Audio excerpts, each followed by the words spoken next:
Muy buenas tardes, bienvenidos. Nos ponemos en marcha a partir de la palabra del presidente de la República.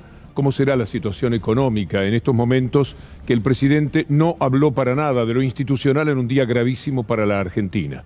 Es tan tremenda la situación económica, evidentemente, tantas las fallas de distribución que él ha mencionado y que procura corregir, que no mencionó una línea de la gravedad institucional que hoy se produjo en la República Argentina cuando la Corte Suprema de Justicia dio un verdadero golpe al Estado. Un golpe institucional cuyas consecuencias todavía son muy difíciles de medir. Como si fueran los cuatro jinetes del apocalipsis, los integrantes de la Corte Suprema hoy han destartalado el Estado de Justicia en la República Argentina. Han terminado poco menos con lo que llamamos la República. Apocalipsis significa la destrucción violenta y catastrófica que termina con algo. Bueno, es muy triste que la bíblica historia cubra perfectamente el rol de estos cuatro jinetes del Apocalipsis. Hay un quinto jinete y el quinto jinete es el miedo, y el miedo me parece que ha sido el caballo que mejor se ajusta a la realidad, porque el ascenso imparable de los bribones de la Corte tuvo como asistente el miedo del gobierno para adecentar a la justicia, un miedo que se traduce ahora también cuando el presidente de la República habla de la distribución que ya había mencionado el ministro de Economía y no dice una sola palabra. Hoy Rosati se hizo cargo de un puesto mucho más influyente que el de Alberto Fernández. Un poder que solamente empalidece ante las corporaciones mediáticas y en especial ante el personaje clave de la mafia, de los medios, de los jueces y los empleados políticos del régimen. El sábado se conoció por la tapa de Clarín que Rosati iba a dar este paso, ya lo sabían, era una orden que tenía Rosati, hágalo. Se robó la justicia para la élite a la que sirve. Ese mismo día, en un almuerzo muy privado, los generales del golpe brindaron con la Cámara de Comercio de Estados Unidos, la Cámara de Comercio de Estados Unidos, con los abogados de la calle Montevideo, los abogados más videlistas que existan y el grupo económico IDEA, la voz del empresariado argentino. Imagínense, descorcharon champán en medio de la obscenidad mayor que haya vivido la República desde la democracia en adelante. El viernes venció el plazo que dio la Corte golpista, pero la misma Corte, el mismo Rosati, había escrito que los nuevos designados deben entrar al mismo tiempo. Ni eso respetó. Como el Congreso no envía a sus representantes, la reunión de hoy pasaría a no tener valor jurídico. ¿Y a quién le importa el valor jurídico de lo que hace la Corte Suprema de Justicia? ¿A quién le importa el valor jurídico de lo que hoy día la justicia sea en la República Argentina si es una representante del poder real? Y entonces, por cobertura, por complicidad, puede hacer lo que se le antoje. En ese estado de situación quedó hoy la República, y vuelvo a decir, me resulta lamentable que el presidente no haya hecho la mínima mención al golpe al Estado, el golpe institucional que hoy dio la Corte Suprema de Justicia, minimizando al gobierno, llevándose por delante al derecho y al poder político, que no los ha designado para que sean los dueños de la República, como en estos momentos son los cuatro integrantes, los cuatro jinetes del apocalipsis de la Corte Suprema de Justicia. Hay un archivo de Cristina Fernández de Kirchner en el 2015 hablando de este tema que vale la pena compartir con ustedes. En un sector del Poder Judicial que se ha convertido en un partido, porque hay que ser independiente, hay que ser independiente del poder político, hay que ser independiente de los poderes concentrados de la economía, pero de lo que no puede ser nunca independiente el Poder Judicial es de la Constitución, de las leyes, de los códigos de forma y de los códigos de fondo. No se puede ser independiente de eso. No pueden juzgar y firmar cualquier cosa. De eso pueden ser dependientes. Y últimamente, el Partido Judicial se ha independizado, pero de la Constitución, se ha independizado de las leyes, se ha independizado de los códigos, se ha independizado de todo el sistema normativo vigente. Y entonces sustituye lo que es una función específica del Poder Ejecutivo votado por el pueblo y también de ustedes. El Poder Legislativo sustituye también una voluntad que es la del Poder Legislativo. Le decía al equipo de producción antes del programa, cuando vi que estaba sentado Alberto Fernández con el ministro de Economía, tengamos a mano lo de Cristina, porque si él no habla de lo que ha pasado hoy, nos viene muy bien esta reflexión que se hizo en el año 2015, como otra de quien ahora es embajador, Roberto Carles. ¿Considera usted que, a la luz del artículo 114 de la Constitución Nacional, el Consejo de la Magistratura de la Nación debiera estar integrado por un miembro de la Corte Suprema? ¿Interpreta usted que el artículo 114 de la Constitución habilita la elección popular de los miembros del Consejo de la Magistratura, abogados, jueces y académicos? ¿Cuál es su interpretación sobre la representación equilibrada del organismo? Yo creo que es preferible y es saludable, a la luz de lo que establece la Constitución Nacional, que no haya una interferencia en el Consejo de la Magistratura de parte de ningún miembro de un tribunal que es además la cabeza de uno de los poderes del Estado. Esto lo decía Roberto Carles cuando era candidato a integrar la Corte Suprema de Justicia, cosa que impidieron naturalmente con esos puntos de vista, no le servía al Poder Real y a los que lo representan en el Congreso Nacional. El sábado, Clarín ya tituló que Rosati iba a asumir, por lo tanto Rosati dijo a Clarín esto que se convertía en una noticia cierta. Por fin Clarín estaba diciendo una verdad. Cuando se trata de la malicia, cuando se trata del triunfo de lo que se da como mafiosidad en la República Argentina, bueno, ahí sí se le puede creer a Clarín. A pesar de la resistencia del gobierno, Rosati asume en la magistratura. Esto está dicho el día sábado.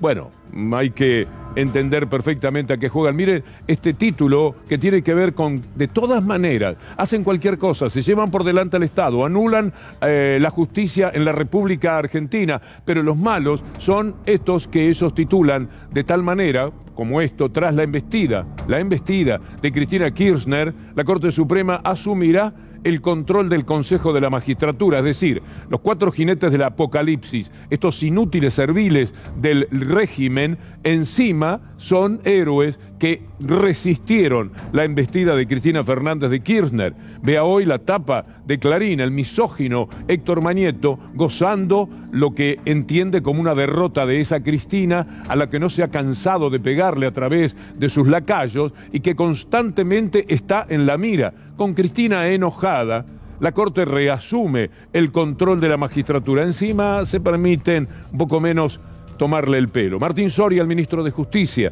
hoy temprano fue de los hombres del gobierno que habló. Es la primera vez que un bloque parlamentario como el de la oposición se abroquela, ¿no?, con sus medios de comunicación, directamente celebrando que la Corte Suprema de Justicia de la Nación, esta Corte, la Corte designada por decreto por Mauricio Macri, que se autovotaron, ¿no?, en medio de un escándalo, esta Corte Suprema acaba de aceptar un golpe institucional donde se arrogaron, se apropiaron de facultades que son exclusivas del Congreso de la Nación y revivieron una ley que fue derogada esa ley en el año 2006, es decir, una ley de hace 16 años atrás. ¿Qué les importa? Nada, absolutamente. Y tienen sus representantes. El siempre payasesco Negri algo tenía para decir, sirviendo al establishment. Veamos el tuit que hoy emitió. Golpe institucional de la Corte Suprema por aplicar su propio fallo. ¿En serio que la solución es que los jueces vayan a los barrios a juntar votos? Porque la crítica fundamental es que se quedan con el país personas que no fueron elegidas por usted. Quieren jueces al servicio del kirchnerismo y que nadie más tenga garantía de imparcialidad. Mucho mejor jueces al servicio de Clarín y del Poder Real. Ministro Soria, no delire más, dice Negri. Escuchemos al representante, al presidente del bloque de diputados del Frente, el señor Martínez. Que hoy el presidente de la Corte asuma la presidencia del Consejo de la Magistratura en función de una ley derogada por el Congreso argentino en el año 2006, no es más ni menos que asumir funciones legislativas que el Poder Judicial tiene prohibidas. Así que me parece que es un tema grave, que hay que advertirlo, hay que alertarlo y hay que evitarlo por sobre todas las cosas. Bueno, ya no lo evitaron. ¿Y qué van a hacer entonces? Había que evitarlo. Bueno, no se evitó. Ya está el hecho consumado. El presidente lo ha sabido y en un discurso que tenía mucha atención, no es cadena nacional, porque a la cadena nacional el gobierno no se anima, cuando tiene que comunicar cosas muy importantes, me da la sensación, estaba la gran oportunidad de decir algo, de señalar la ofensa que esto significa para la República. Estoy muy equivocado, o Alberto Fernández piensa igual, y si pensara igual, da la sensación de que tendría que decirlo. Pero no ocurrió. El que sí ha tenido el coraje de hablar, entre otros, enfáticamente, es Eduardo Valdés. La competencia originaria de la Corte da que ellos son los únicos competentes para resolver la bomba en la Embajada de Israel. Hace 30 años. Es una vergüenza. Y no pudieron sacar un fallo sobre esa situación y quieren meterse a decidir en el Consejo de la Magistratura. Que cada uno haga lo que tiene que hacer, y creo que es lo que nos corresponde a todos. Yo hoy es un día muy triste, yo lo tomo como un avasallamiento de las instituciones. Hay muchos senadores y diputados del Frente de Todos que hablan de un golpe de Estado institucional casi. Bueno, tiene orejas, cola larga, ladra y dicen que no es perro. Sí, vale la humorada, pero lo que ha sucedido hoy no tiene en el mundo ningún tipo de precedentes, solamente hay que tomar alguna dictadura que se haga cargo de todos los poderes. Tremendo lo que ha pasado. Y las voces del gobierno, siendo la del ministro, el ministro Soria, tiene, por cierto, valor la de Martínez, pero no alcanza. Esto es el gobierno como concepto, el que tenía que expresarse en esta jornada. A lo mejor lo dejan para mañana. Puede haber pensado, Alberto Fernández, sería respetable. Si yo hablo hoy de lo de la Corte, estoy consumiendo el interés que estas medidas económicas que hemos tomado y en las que el gobierno pondrá mucho énfasis, lo ha puesto, evidentemente parecerían diluirse. Se va a hablar más de lo que yo diga de la Corte que de lo que diga de la cuestión económica. Bueno, esperemos 24 horas más.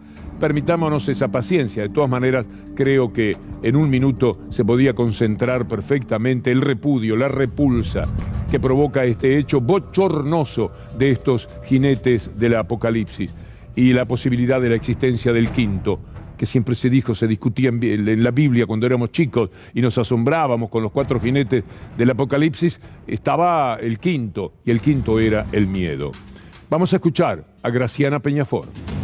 Un juez ha prohibido que el Senado y diputados designen a sus representantes, con lo cual estamos frente a un golpe institucional de un organismo crucial. Estamos frente a un golpe institucional de un organismo crucial, porque el Consejo de la Magistratura es el organismo que selecciona a los jueces y que además controla cómo desempeñan su magisterio los jueces. Es quien sanciona. Pero además, y esto es lo que todo el mundo sabe, maneja el presupuesto del Poder Judicial.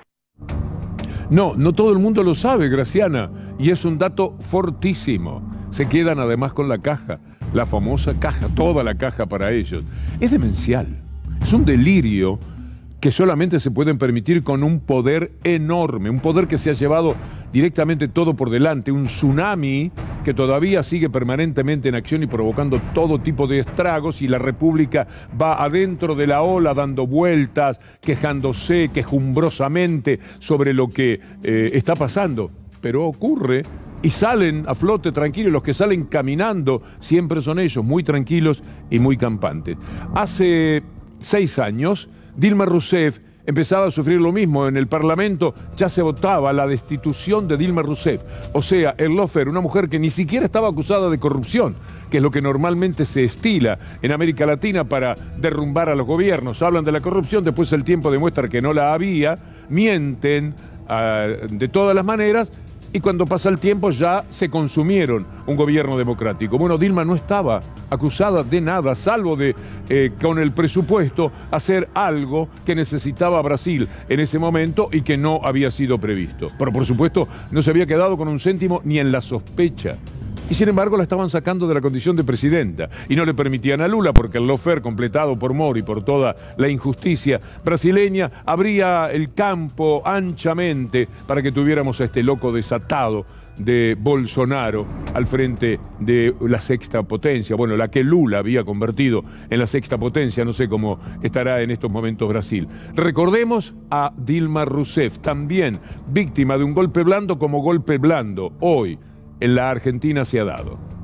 Yo creo que el mayor problema de América Latina es la desigualdad y la pérdida de soberanía sobre sus riquezas. La existencia de una elite que no valoriza o pueblo latino-americano como deveria. Quando chegou a democracia, o florescimento da democracia, nós outros acreditamos que esta conquista era algo permanente, dado por garantido. E não percebemos que não é assim. Que a democracia é algo que se conquista sistematicamente. También sistemáticamente frente a estos ataques del poder real. El viceministro Juan Martín Mena está en línea, como siempre. Es un gusto saludarlo. ¿Hay algún paso que institucionalmente vaya a dar el gobierno o simplemente cada funcionario en reportajes, etcétera, habrá de pronunciarse sobre lo que hoy ha ocurrido, cuya dimensión, por otra parte, le pido que de alguna manera nos explique? Muy buenas noches. Buenas noches, Víctor Hugo, ¿cómo estás?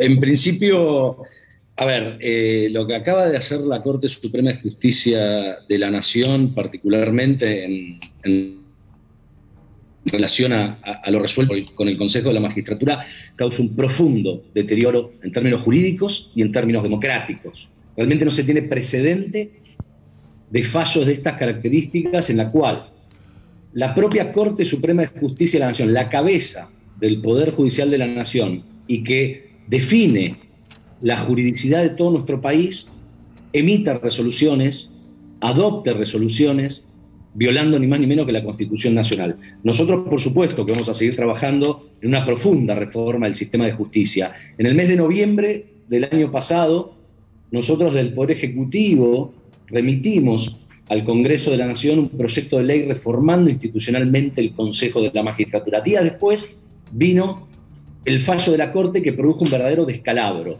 O sea, recapitulemos, la Corte Suprema de Justicia de la Nación, que durante 6 años estuvo analizando la constitucionalidad o no de la norma, resuelve 6 años tarde definiendo que una institución de nuestra Constitución estaba funcionando de manera irregular e inconstitucionalmente, pero le da 120 días al Congreso para que sancione una nueva ley.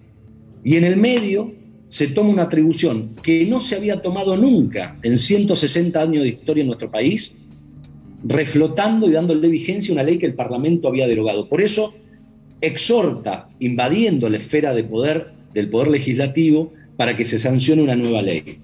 Nosotros, al proyecto del Poder Ejecutivo, con reformas en el Senado, se le dio media sanción el pasado 7 de abril.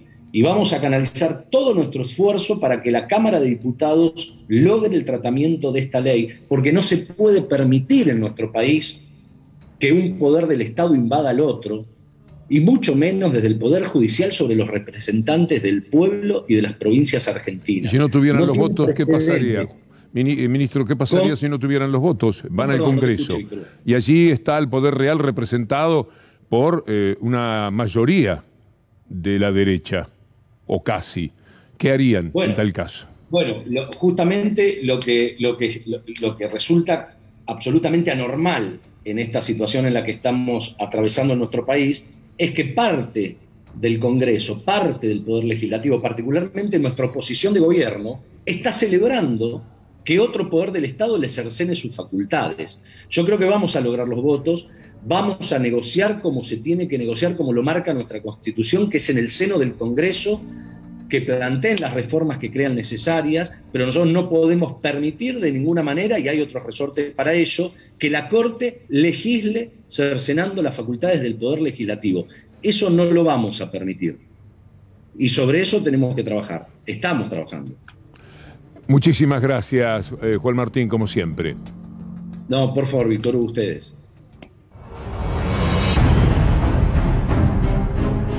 El debate de modelos es otro de los temas que frecuentamos habitualmente. ¿Qué dijo el ministro Guzmán hace minutos nada más, antes de nuestro programa, durante el de Luli Trujillo? Vamos a recordar los números más importantes para fijarlos un poco más. Vamos a escucharlo en primera instancia. Lo que se vive a nivel mundial es una crisis de la distribución de los ingresos. Es fundamental que los gobiernos del mundo actúen para evitar que aumenten las desigualdades y que tengamos sociedades más inequitativas. Y Argentina en ese punto actúa. Y lo que estamos buscando es construir un mecanismo para garantizar que este shock de la guerra no tenga un impacto desigualador, un impacto regresivo en nuestra sociedad, lo cual sería muy injusto. Bueno, vamos a ver los números. El gobierno lanza un nuevo IFE para jubilados, monotributistas y trabajadores informales con montos que van entre 12 y 18 mil pesos. Así que ahí tenemos una cifra que se hace interesante en los parámetros actuales, naturalmente, y que intenta reparar lo que de distribución no existe cuando la inflación se va tanto para arriba y el salario se queda quieto. En consecuencia, lo que se quiere es establecer un poco de justicia. Rápidamente, con el bolsillo de la gente, vamos a ver si esto se consigue. También habló de impuestos el ministro a la renta extraordinaria. Ya de antemano tenía la contra de este tuit que había emitido Rodríguez Larreta. Decía, ante las intenciones del Gobierno Nacional de crear un nuevo impuesto de la renta inesperada, ya sale a defender particularmente al campo, él desde la Ciudad de Buenos Aires. Quiero dejar claro que estamos absolutamente en contra y que cuando llegue el Congreso lo vamos a rechazar. La Argentina no soporta un impuesto más. Es muy bandido, porque hay que decir cuáles son los impuestos que ha puesto Larreta, no hace 5 años y después todo tranquilo, sino ahora. Veamos de nuevo para recordar. Si hubiera puesto por lo menos el país no soporta un impuesto más después de los que puse yo, vaya y pase. El colchón impuestazo de Larreta, su negativa a apoyar el Consejo Fiscal se apoya en subas previas, en ingresos brutos y la creación de otros tributos. Intermediación financiera pasó de 5 a 8, servicios financieros de 7 a 8. A partir del año 2021 se comenzó a gravar a las liquidaciones o resúmenes de tarjeta de crédito o de compra con una alicuota muy dolorosa del 1,2%. Un tuit de Alfredo Serrano Mancilla, de CELAG, que es un conocedor de estos temas, que también nos va poniendo un poco en orden. Ni Milei, ni Macri, ni Larreta, ni Bullrich, ni Infobae, ni Clarín, ni La Nación cuentan la verdad sobre los impuestos en la República Argentina. Desapareció de pronto el tuit y vuelve. Las grandes sociedades han de pagar un tipo legal de 30%, pero acaban eludiendo gracias a leyes, reglamentos que permiten fugas. Acaban pagando el 4 o 1%. A ver cómo lo dice. Hay mucha mentira, y me explico. Hay muchos impuestos, pero se pagan muy pocos por esos impuestos. Y voy a poner un ejemplo muy concreto y preciso con datos reales en la Argentina. De cada 100 pesos que deberían de pagar, de cada 100 pesos por utilidad que obtengan las grandes sociedades en la Argentina, según la alícuota legal, debería de pagar 30 pesos de cada 100. Bueno, eso es lo que dice el marco legal. Sin embargo, luego tiene muchos subterfugios, muchas fugas, muchas vías de escapes legales, por eso hay que hablar de elusión, y al final no pagan 30, que es lo que deberían de pagar, sino pagan 4,1. Bueno, en el debate de modelo nos encontramos, por supuesto, con cuestiones referidas al COVID. Se sabe lo que ha hecho el gobierno nacional, por más que no le haya lucido como merecía, porque hizo una tarea excepcional de vacunación, de las mejores del mundo, empezando con enormes dificultades, contando con la ayuda de Rusia, esa Rusia a la que ahora le dio la espalda con una enorme ingratitud, con el voto nefasto al servicio de Estados Unidos en la ONU. Pero bueno, es otro tema. Lo importante es que sí se trabajó bien. Sí se hicieron las cosas de una manera extraordinaria. Y si hoy la Argentina ha vivido ayer su primer día sin muertos por COVID, tiene que ver con esa gestión del gobierno. Por supuesto, opacada por lo que implica el humo que le tiraron encima permanentemente los medios de comunicación para que nadie viese lo extraordinario que estaba sucediendo en la Argentina. Y aparecen personajes tan nefastos, tan payasescos, ya no sabe uno qué decirle, como Negri, que no sé si la Daya de esto se preocupó, porque como lo dice un tipo de derecha, por ahí la dejaron pasar. Aquello que dijo Negri sobre que Auschwitz era igual a la cuarentena. Usted no lo creerá si es que no lo ha escuchado antes. Hagamos memoria, son 2 años, 2 años. Sí. Ayer hablaba con gente acá en la calle, en Córdoba, hablaba con un médico amigo que se acordaba cuando su hijo vino y lo metieron 14 días en una pieza de 3x3 en un hotel porque iba a contagiar a todo el mundo. Tremendo, cada cosa vivimos tremendo, sí. Acuérdense ustedes. Sí, llegabas de afuera y te encerraban, te metían en un hotel. Por las dudas, era por las dudas además. Era por las dudas. Pero era era una simulación de Auschwitz. Tremendo. Porque no te torturaban, pero saliste peor.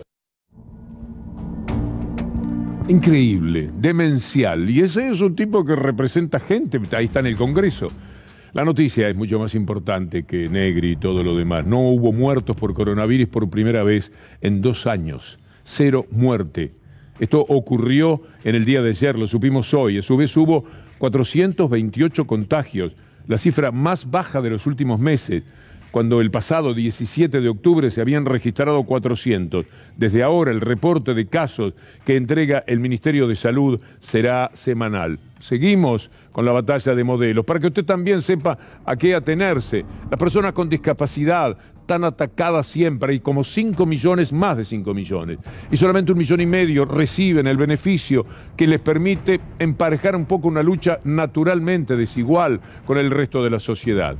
Recordamos discursos, no lo vamos a castigar con eso hoy, por lo menos porque no hace necesariamente el contexto, aquello de Martín Lustó, mintiendo cifras de los muertos en la guerra con los discapacitados de la Argentina, mintiendo con respecto a números de Uruguay, todo para quitarle a las personas con discapacidad beneficios como el que hoy se anunció en el boletín de El Fonadis. Esto me parece que es sencillamente muy, pero muy importante. Lo pusimos, ya se vio, porque me gustaría reafirmarlo. Y también tenemos lo que, en esa batalla de modelos, los que no quieren aerolíneas y los que sí queremos aerolíneas.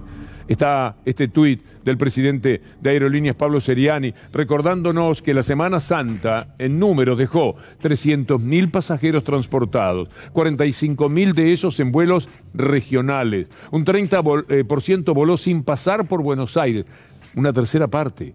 96% de puntualidad promedio y 1.500 vuelos realizados. Pese a todo esto, el país es extraño, es raro. El Washington Post se anima a decir que Milei es un presidenciable de la Argentina. Bueno, con el andar de la derecha en el mundo entero, ¿por qué tendríamos que manifestarnos sorprendidos? Sortea su salario, miren lo que le llama la atención al Washington Post. Podría ser el próximo presidente de Argentina. Los analistas dicen que el ascenso de Milei sugiere una nueva apertura entre los asediados argentinos a una tercera vía. Muy bien, Bullrich no perdió la oportunidad de elogiarlo porque ella no sabe dónde va a ir a parar, con qué sector de la derecha. Si ella no es presidenta, tiene que estar afiliada a alguno. Bueno, entonces Macri por ahora bien, Rodríguez Larreta no tanto, María Eugenia Vidal mucho menos, pero Milei, cuidémoslo a Milei. Yo creo que, digamos, hay que dejar de hablar de nombres y hay que hablar de las ideas. Las ideas que hoy está llevando adelante Milei, muchas de esas ideas, o el core de las ideas respecto a una sociedad más abierta al mundo, con producción, con trabajo, con un Estado razonable, son las mismas que está llevando adelante Juntos por el Cambio. Así que yo pienso que hay que discutir ideas. ¿Cuáles ideas? Discutamos una, por ejemplo. ¿Qué es la UBA? ¿Qué son las universidades públicas? Discutamos eso. Veamos lo que dice Milei. ¿Ministro de Educación tenés ya también? Para mí, ¿vos tendrías un ministerio que no tiene escuelas? ¿Cómo un ministerio que no tiene escuelas? Claro, ¿de quién depende la educación? La educación depende de las provincias. ¿No vas a tener ministerio de Educación? El Ministerio de Educación sería un ministerio sin escuela. Estás a punto de decir que vas a cerrar el Ministerio de Educación y se va a armar un quilombo terrible, Javier. No, digo, o sea, lo que dijo es, digo, y decime qué escuelas, digamos, maneja. O sea, desarmarías el Ministerio de Educación. Le daría otro formato. Le daría otro formato. Si no tiene escuelas, si la educación, digamos, está en manos de las provincias. Pero hay universidades. Estoy plasmado, estoy atónito. Centros de adoctrinamiento. Cuando Milei, en otro tramo de este reportaje, habla de que las universidades son lugares de adoctrinamiento, hay que decirle que la derecha consolidó su poder en la UBA y, por lo tanto, ¿dónde se da esa situación que él está mencionando? ¿Dónde? Pero hablando del debate de modelos, hay una fecha para nosotros extraordinaria. Hoy se cumplen 10 años de la estatización de YPF. 10 años ya. ¿Cómo pasa el tiempo de rápido? ¿No? A uno le parece que fue ayer que veía escenas como estas. De la soberanía hidrocarburífera de la República Argentina.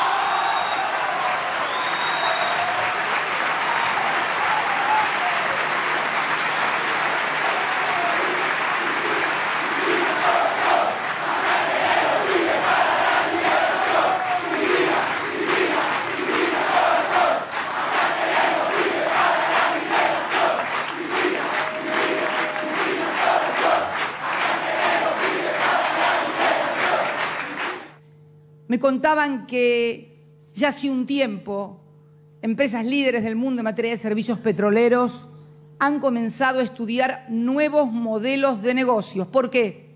Porque han advertido que cada vez más la totalidad de los países en el mundo son absolutamente renuentes a dejar en manos de privados y a desprenderse por parte del Estado del manejo de un recurso que hoy, si siempre fue estratégico, hoy la energía ya ni siquiera es estratégica, es directamente de carácter vital.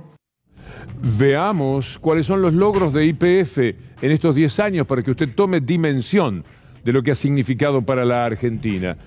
En ese entonces, hace 10 años, uno de los argumentos más importantes para impulsar la acción fue la necesidad de recuperar la soberanía petrolera y frenar la caída de la producción. Ese año se había perdido autoabastecimiento y la faltante de combustibles afectaba la demanda.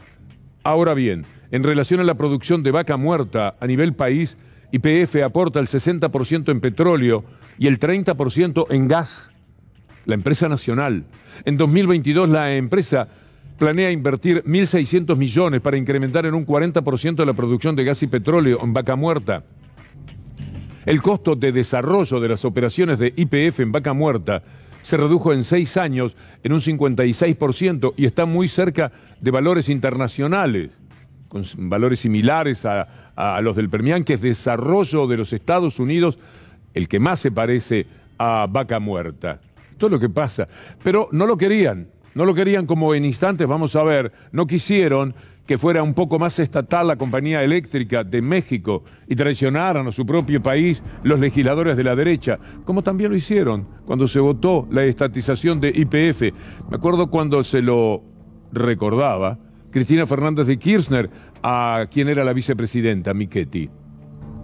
Tomamos la decisión de nacionalizar yacimientos petrolíferos fiscales. Es notable que nadie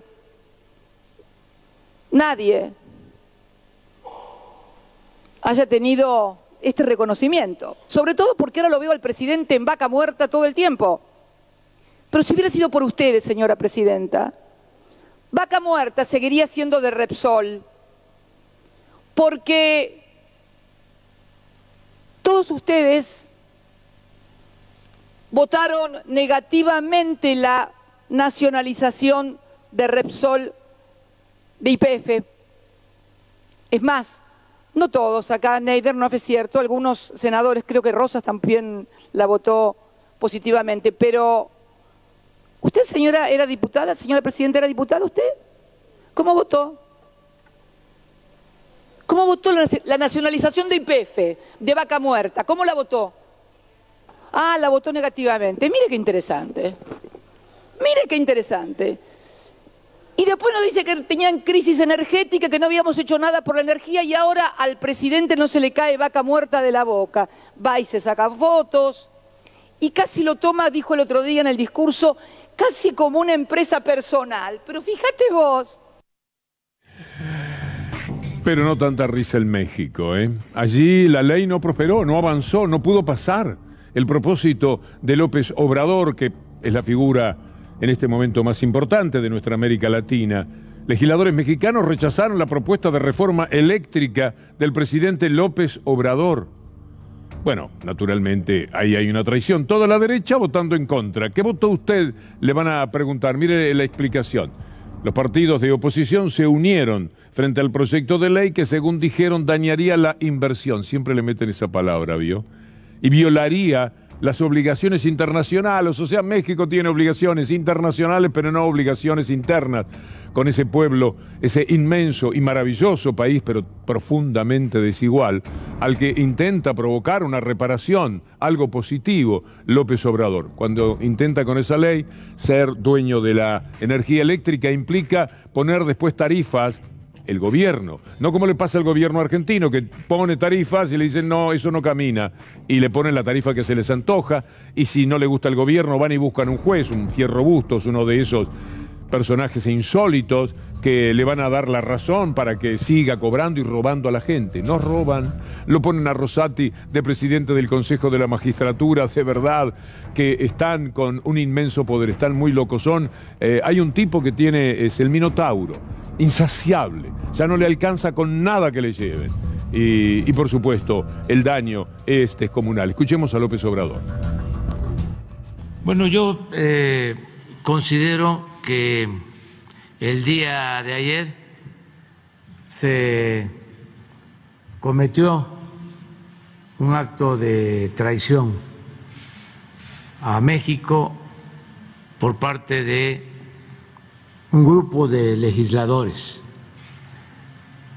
que, en vez de defender los intereses del pueblo, de la nación, en vez de defender lo público, se convirtieron en francos defensores de empresas extranjeras.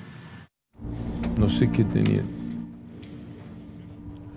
Los voy a invitar a una pequeña pausa. Mucho tenemos para hablar de la guerra, dónde está en estos momentos. Usted ve que es mencionada permanentemente.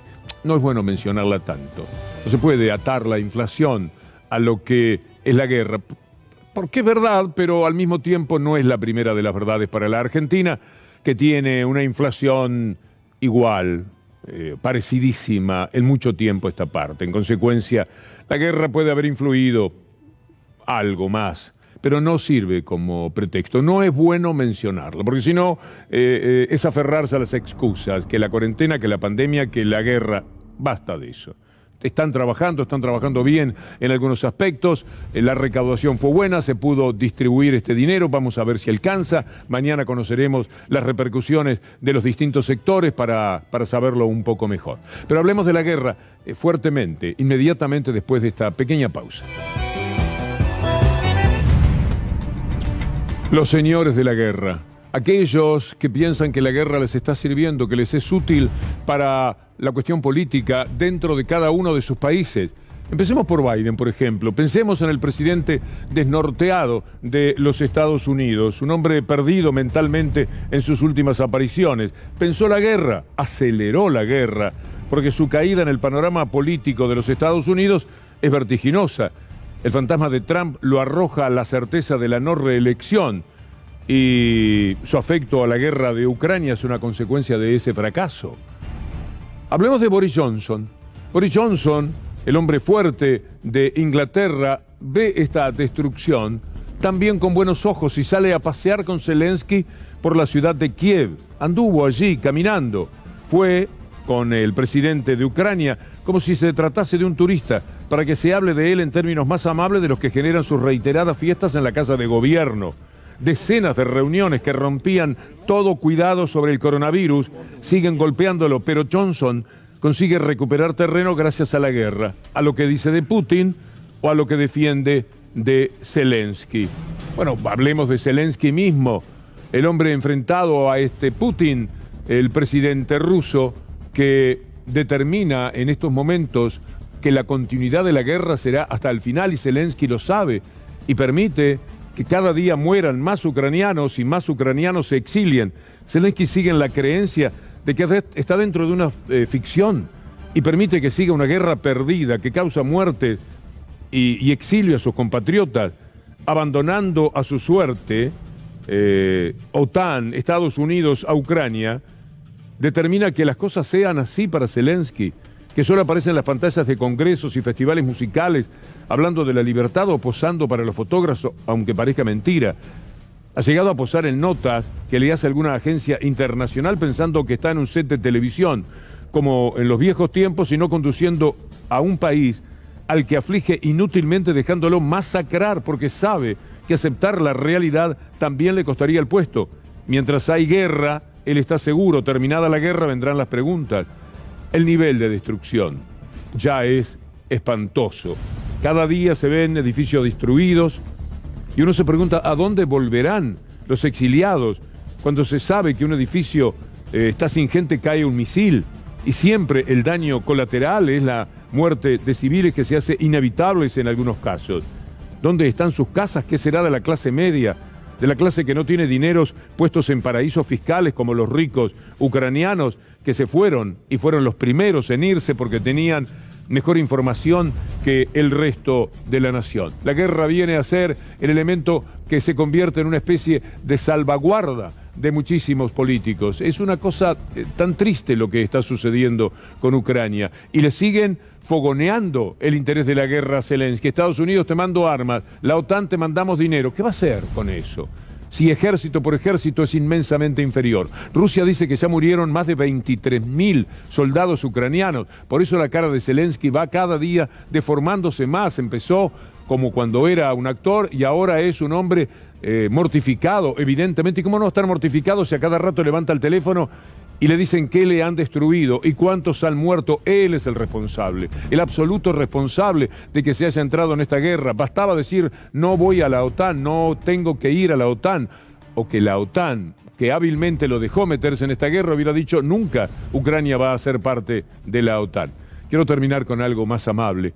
Dos personajes amados por el público y merecidamente. Diego Armando Maradona. Miren lo que sucedió, por esto para terminar con una sonrisa, porque han sido pálidas hoy. Ahí está Mourinho, uno de los técnicos más cotizados del mundo, en Nápoles. Se nota que es Nápoles, ¿no? Y lo reciben bajo palio. Esto es entre banderas. Gracias, mister, le dicen. ¿Por qué? Porque Mourinho va a visitar este santuario de Diego Armando Maradona. Va a jugar con la Roma, pero visita a ese Diego. ¿Y por qué? ¿Por qué? Bueno, que lo diga el propio Mourinho. And I especially miss the phone call that was always arriving after defeats and never after victories. He knew that after victories I don't need phone calls. He knew that in difficult moments he was always there, and he was always saying after defeats. And in difficult moments, he was always saying, "Mo, don't forget you are the best." And he was always with this kind of approach. So I miss Diego. Sounds like an amazing guy. Thank you, Jose. Thank you. Extrañamos a Diego. Y algo que robustece el alma, como si nos tomaran el corazón, le dieran un masajecito y lo ponen de nuevo en nuestro cuerpo. Una carta de los hinchas del Leeds a Marcelo Bielsa. Pero después de una sucesión de derrotas, después de 4 partidos perdidos y quedar un poco complicado, aunque no estaba en zona de descenso, pero no era el mejor momento para Marcelo Bielsa desde ya, pero había hecho tanto, y no solamente por el fútbol. Vean lo que hicieron. Esta página la compraron los hinchas del Leeds en el diario La Capital de Rosario, la ciudad de Marcelo Bielsa. Y mire lo que le dicen los hinchas. Nos paramos bajo el sol de agosto de 2018, hipnotizados por un fútbol que no sabíamos que era posible, y volvimos a sentir algo. Nos recordaste que el fútbol puede ser hermoso y que un equipo puede ser más grande que la suma de sus partes, el de al lado antes que uno mismo, y nos diste mucho más que fútbol. Nos guiaste a través de una pandemia y nos acercaste mientras estábamos separados. Los hinchas del Leeds escribiéndole a Marcelo Bielsa. Está solicitada para que en la ciudad de Bielsa particularmente sepan de la gratitud de los hinchas del Lille. Nos mostraste que la integridad y la decencia importan, tanto en los buenos tiempos como en los malos. Aceptaste nuestros miedos y convertiste nuestra desesperación en esperanza y a nuestros futbolistas en héroes. Nos mejoraste a todos, restauraste nuestro orgullo, nos diste alegría y que creaste preciosos recuerdos que durarán toda la vida. Y fue hermoso, Marcelo, y siempre será tan hermoso. Gracias. No conozco, hincha del mundo, que a un técnico en derrota y al que le dieron de baja en su equipo le manifiesten esta tremenda gratitud. El mundo es bueno, pese a todo. Amigos, llega Juan Amorín para Minuto 1. Me da mucho gusto anunciarles que si Dios quiere mañana estaremos aquí nuevamente con todo este gran equipo. Hasta entonces.